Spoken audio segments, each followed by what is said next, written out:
Hey guys, welcome back to my channel. My name is Arjun Kakanda. One of the movies I was most excited for in 2023 was Zack Snyder's Rebel Moon. A couple of weeks ago, I got a chance to watch this movie. It's been a while since the movie came out, so I know I'm a little late to reviewing it. It's January. The movie came out in late December. But I still wanted to review the movie and talk about it just because I was so excited for it. But before I share my thoughts on Zack Snyder's Rebel Moon, if you guys have seen the movie, let me know down in the comments. What did you guys think about this movie? And what were your expectations for it? Were you like me? Are you a huge Zack Snyder fan? Were you really excited to watch this movie? Or are you someone that wasn't very excited, but you still checked it out? I'd love to know your thoughts and your take on the movie.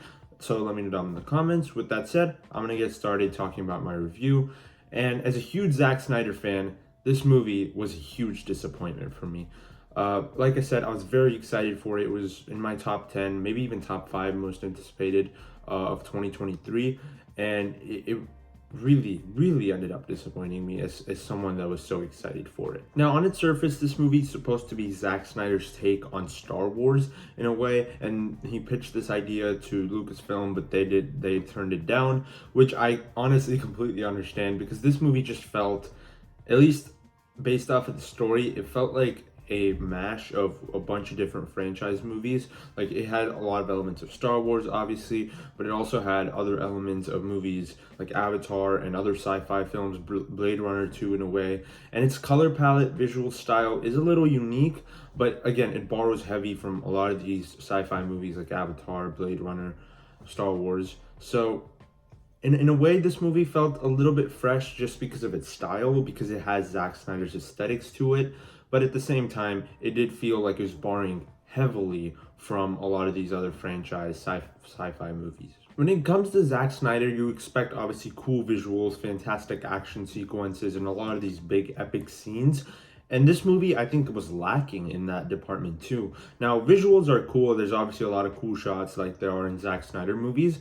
But a problem I found in this movie was that the visual effects themselves were not that great. Maybe it has to do with the fact that it's a Netflix movie and it doesn't have the budget of a theatrical release. But even in Zack Snyder's weakest films, the visual effects are still fairly good. But this is not one of those examples, in my opinion. I thought the visual effects were very weak in this movie, and as a Zack Snyder fan, that's really disappointing. The movie also doesn't have many standout action sequences. The best action scene is probably one in the third act with our main character Cora and the main villain. But even that wasn't particularly memorable to me. It had a lot of brutal moments in the fight scene, which was memorable, but I don't think the action scene itself, the choreography was all that special. It was memorable to an extent, but I don't think it has any of those iconic action sequences Zack Snyder has, like the Man of Steel flying fight sequences, the Batman warehouse fight scene, Batman vs. Superman, even the train scene in Sucker Punch, which is probably his worst movie, but it still has memorable action sequences. I don't think this movie has anything of that nature to keep you hooked the way other Zack Snyder movies do. And Zack Snyder's style isn't nearly as apparent in this movie as it is in his other films.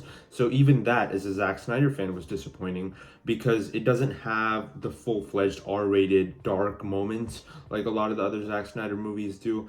And even some of the long character development, the storytelling that is so unique to him is not present in this movie. Even the dialogue is very weak. Like when you go into some of these flashback sequences, one of them was by our main character Cora, where she's describing her childhood, how she turned into a war, basically a soldier that was a killing machine in a way.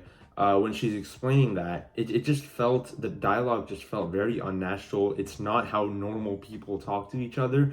And in the movie, it just took me out of the movie a lot of the time. There's a lot of moments where characters just go into random monologues and random moments that make absolutely no sense. On a writing level, the dialogue wasn't particularly great, and the story and structure of the movie was very odd because it sets up a lot of things, but it doesn't pay anything off by the end. The third act is probably the most disappointing third act I've seen in a while because even though there's a couple of cool action scenes, there's nothing that pays off the story as a whole. Like it tries to have something like that where all our characters unite and they fight side by side, but it really just felt unnatural. It almost felt AI generated because the first act and second act of the movie kind of play out. And in the second act of the movie, our characters are being recruited. And as they're being recruited, they show some of these skills that they have, but none of it is really paid off in the third act. And they never feel like a team. They never feel like they had that bond with each other. It's just you go recruit one person, they show off a skill that they have, and then the same thing with the other characters. But none of them really get to know each other. None of them become better characters by the end of the movie. There's no character development at all. And we really don't know much about any of the other characters other than the main character, Cora. And Cora herself is not very interesting of a character. So everything about this movie just did not capture me the way I wanted it to. And like I said, it borrows a lot of elements from other movies. But one thing I noticed, and it was so on the nose, is as someone that is, I've seen Zack Snyder's Justice League approximately 10 times, maybe even more. And as someone that's seen that movie 10 times, I can easily say that there's at least 4 or 5 scenes in this movie where the score, the music, was taken straight out of that movie, which I thought was kind of embarrassing. Like, I don't understand why you would do that. It's not like it's a homage to that movie just because it's another Zack Snyder film.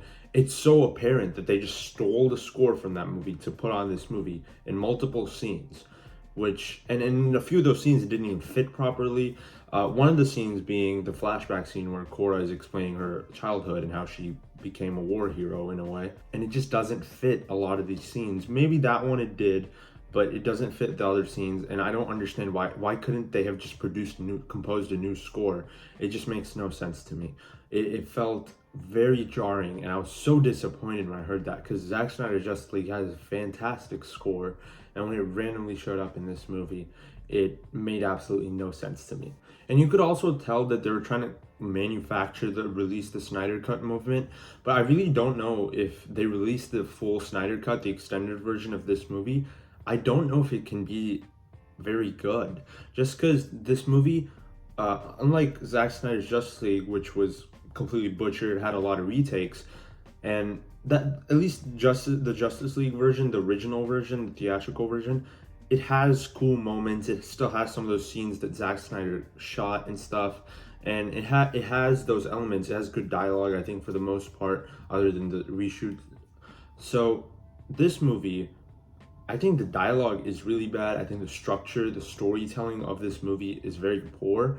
So unless they completely change the structure, the way the story is told, the order of the storytelling, and the dialogue is completely different in the Zack Snyder's version, I don't know how that movie can be much better than this, because maybe it'll have better visuals, maybe you'll have some scenes that are expanding on the lore, expanding on the mythology, expanding on the world building, which I think this movie has really good world building. That's one of the best aspects of it, and some of the visual palettes too are cool, but like I said, the visual effects aren't particularly great. But I'm getting sidetracked here, but I don't know how even a Snyder Cut, an extended version of this movie, could be very good unless it's just a completely different movie that's structured completely differently and is told in a different order with actual payoff moments, which this movie does not have. So I really don't know. I really don't know how you can make this movie much better by just adding to it, unless it really is a completely different movie, which I don't know if it is, because this was completely made by Zack Snyder, and so is the director's cut. I don't know. I really hope that the director's cut is much better. I'm still gonna watch it just because I'm a huge Zack Snyder fan, but I really was very disappointed by this movie. It's not completely horrible. It's not unwatchable. I think for once I was able to watch it, but I'm probably never gonna watch it again. Hopefully the second part is better, because this is just the first part of a 2-part story, and I hope the director's cut too is better, because I'm a huge Zack Snyder fan, and I don't want to watch a movie where Zack Snyder just wasn't able to put his full vision into it. And even if he did put his full vision into that one, I really don't know if it's going to be any good, just because of how this movie turned out. So for my score, I'm going to give it a 40%, and that's honestly being generous for me. I can't go any higher than 40%, really. It's okay. It's not completely horrible. It has some cool moments, some cool visuals, and I definitely see the world building here. I definitely see that how this world itself could be interesting, but the story they chose to tell was structured very poorly, and none of it paid off by the end. Even like some of the things they set up in the movie were not paid off. So I really don't think I can give this movie a positive review. Thank you for watching the video, guys. Let me know down in the comments, what did you think of Zack Snyder's Rebel Moon? If you've seen it, if you enjoyed my review, be sure to hit the like button and subscribe to my channel for more videos. And also follow me on my other social media. I'll leave links to those in the description. Thank you for watching, and I'll see you in the next one. Bye.